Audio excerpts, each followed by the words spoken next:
I was on a coaching call yesterday with a new client, a therapist, and we were having the conversation that I tend to have with a lot of the therapists I meet in my Google Ads coaching practice, which is how much should you spend on Google Ads and should you even be running ads at all? Now, in previous episodes, I've talked about my rule of two to help you determine if you're ready to run ads or not. But this is a rule that's really designed with like e commerce businesses or SaaS businesses in mind and may not apply to a smaller service based business like a therapist. So I wanted to take this opportunity today to walk you through this very simple framework to determine how much you should spend on ads and whether your business and website are even ready for Google Ads. Whether you yourself are a business owner like this, or you're a freelancer or agency who works with small business owners like this, I hope that this simple framework will be helpful for you. I'm your host, Jyll Saskin Gales. I spent 6 years working for big brands at Google, and now I work for you. This is Inside Google Ads, episode 88, Should You Run Ads? Now, usually when I get a new client, for example, a therapist, I've worked with quite a few, they may specialize in anxiety and depression or in couples counseling or in children's therapy, but usually they've been running ads before. And so the first thing I always look at on these calls is the CPC, the cost per click. Because if I see a cost per click for a therapist in the United States or Canada that's below $5, I know that that's probably just too low and suggests that we're not getting good quality traffic. Either I'm going to find they have the search partners or display network turned on, or they're using broad match keywords and matching to a whole bunch of irrelevant stuff. What I typically find in this industry is CPCs in the sort of $10 to $20 range, maybe $15 as a kind of average. You can use Keyword Planner in your area to try to figure out what those searches might cost. But be forewarned that there are certain terms, and this doesn't just apply to therapists, where Keyword Planner won't show you the forecasts.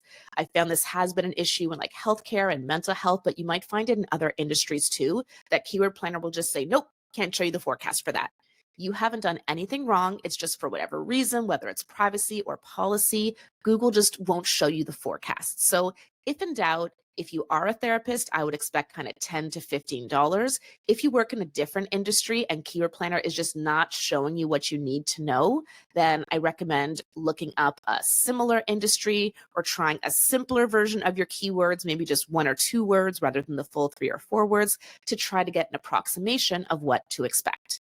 Remember, we're not trying to optimize for CPC. It's more that the CPC itself can tell us what's going on under the hood in your campaigns. Next, I'm going to look at the conversion rate. And for therapists or other service-based businesses like this, a conversion usually means filling out a form, calling you, or perhaps booking something on your calendar. So typically for lead gen businesses like this, the more established ones that have like well optimized websites and really know what they're doing, I'll expect about a 10 to 12% conversion rate. For someone like a therapist who, no offense intended to therapists, my mother's actually a therapist, but like marketing is probably not your thing. You may not have the most well optimized website. I would expect a conversion rate of maybe more like 5 to 7%. So if we're seeing a conversion rate of 1%, meaning out of every 100 clicks you pay for from Google Ads, only one is filling out the form or calling you or booking a free consultation, then we definitely have an issue. Either we're sending the wrong people to your website, your search terms report helps determine that, or you're sending the right people and your website is just not optimized to show people how they can get in touch with you. Now, as you know, this is lead generation. So your conversion rate that you see in Google Ads is just people reaching out to contact you. After that, they contact you, you get back in touch with them, only a certain portion will actually become paying clients.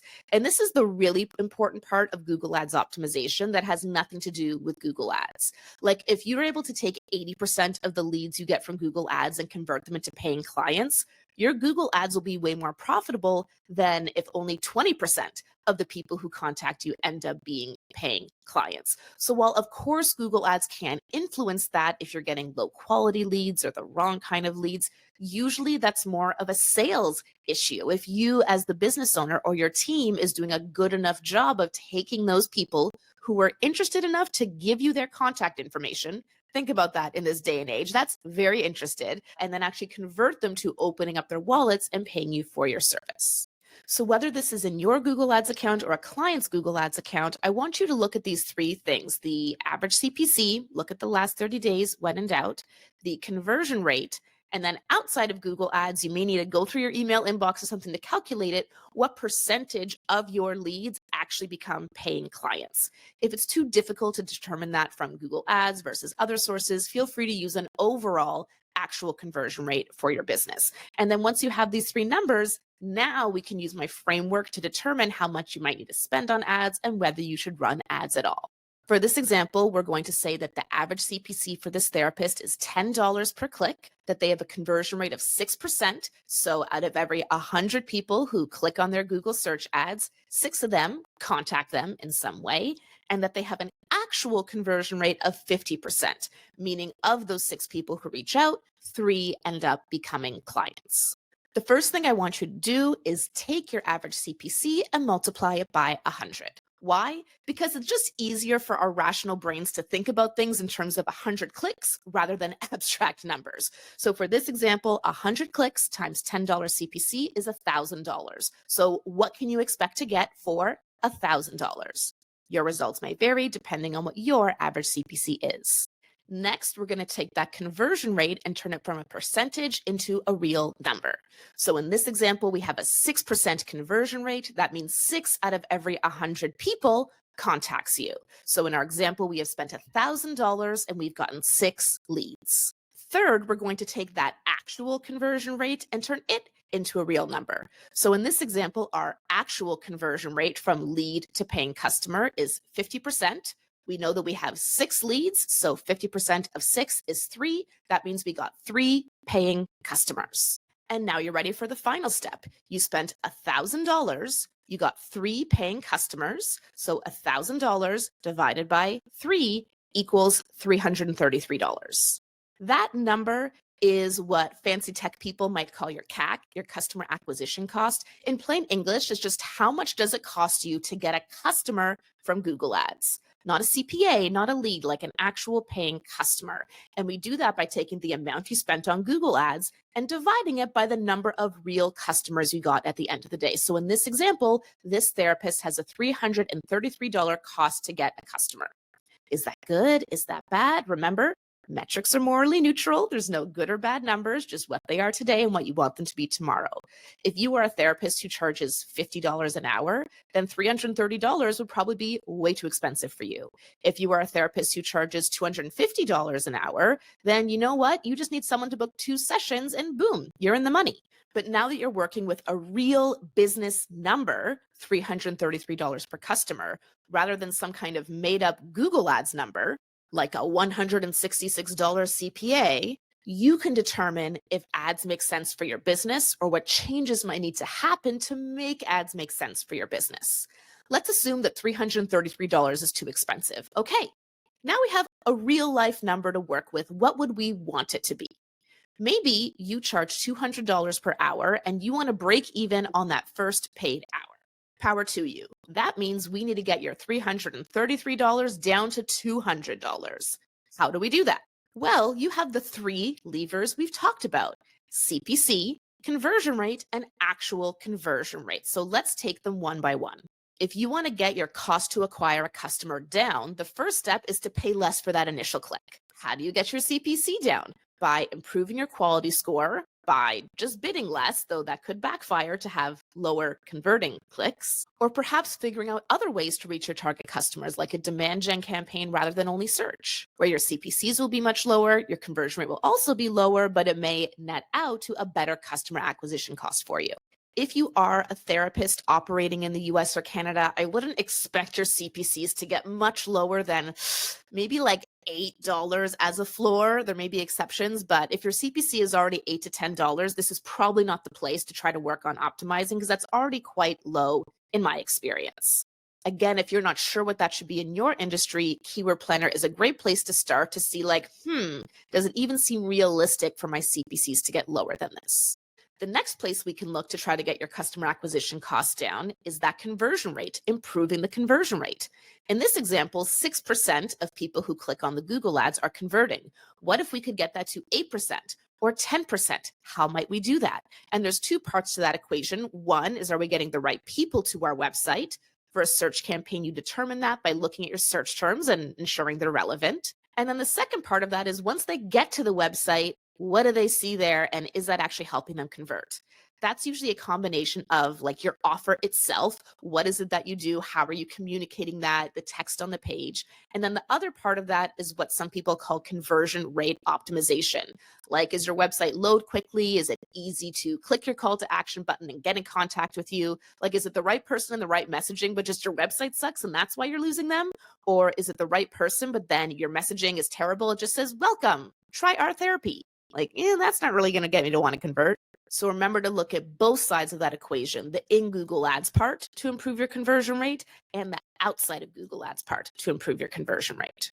And then the third way to decrease your customer acquisition cost is to improve your sales, improve that actual conversion rate of those leads you're getting, how many turn into actual customers. And look, most of us get into the services we do because we're passionate about the services we do. We're not necessarily passionate about the sales part, but the sales part is what can totally kill your business if you're not doing it right.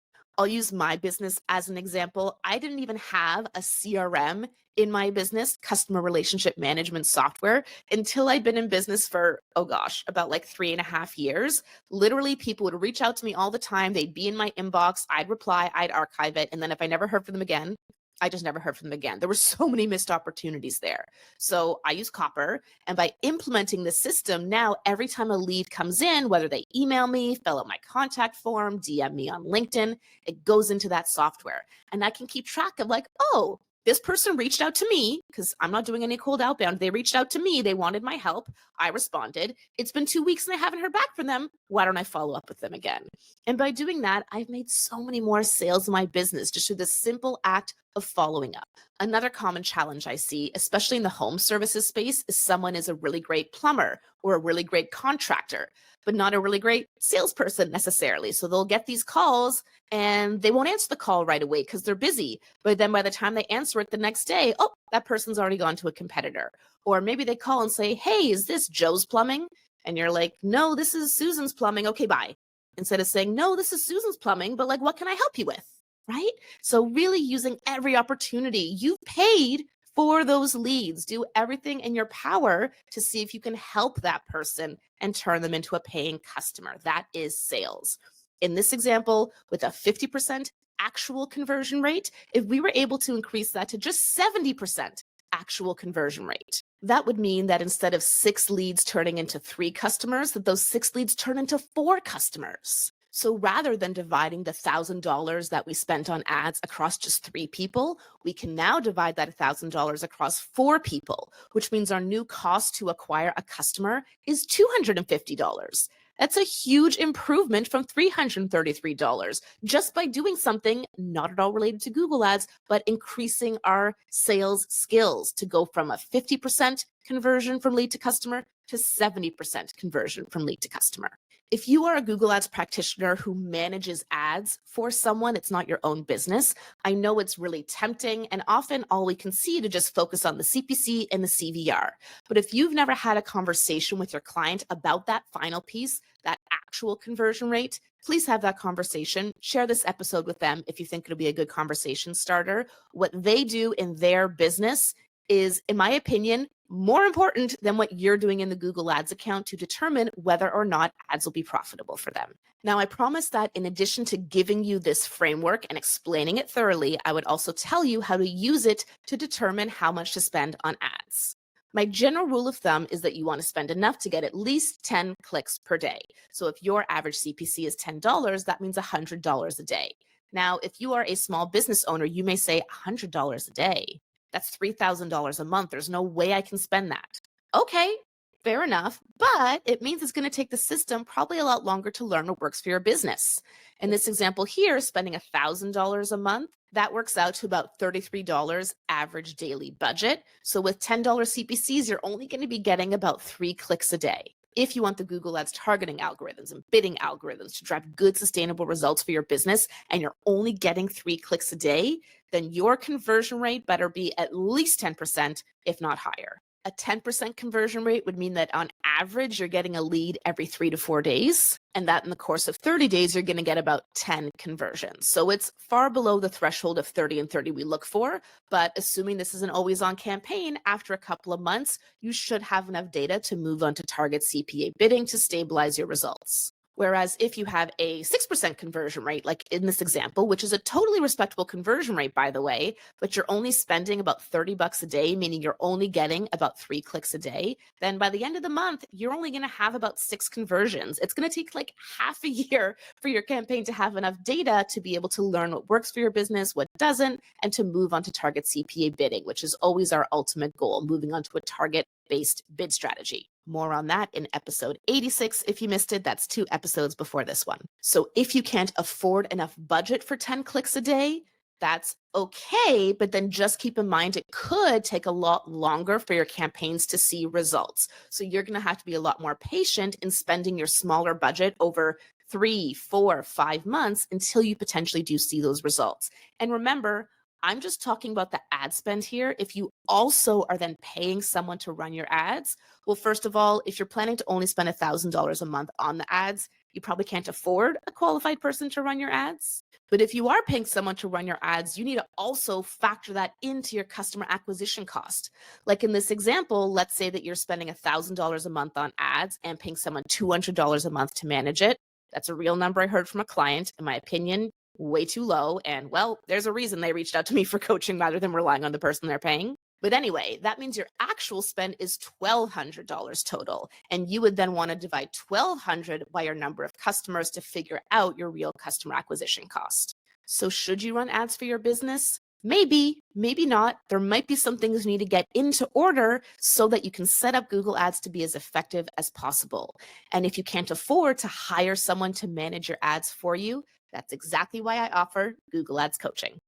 Today's insider challenge is this.